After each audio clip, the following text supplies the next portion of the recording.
வெள்ளி குன்ற அன்ன விடையான் மூவா முதலாய மூர்த்தி சந்தவன் திங்கள் அணிந்தவன் மந்திரமும் மறைபொருளும் ஆனவன் நான் மறைகள் தொல நின்ற செஞ்சடை எம்பெருமான் ஆரேறு சடை முடிமேல் பிறை வைத்தவன் முதலாகி நடுவாகி முடிவும் ஆனவன் பத்தர் மனத்துள் ஏயும் பசுபதி கண்ணப்பன் கண்ணப்ப கண்டு உகந்தவன் 63 ஒருவரான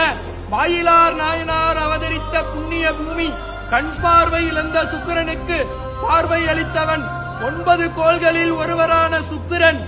பிரதிஷ்டை செய்து வழிபட்டதால் வெள்ளீஸ்வரர் என்று பெயர் பெற்ற பார் முழுதுமாய பரமன் தாய் காமாட்சி அம்மன் உடனாகிய திருமயிலை மகாதேவன் வெள்ளீஸ்வர பெருமான் எழுந்தருள்கிறார். வருகிறார் வருகிறார் வருகிறார்.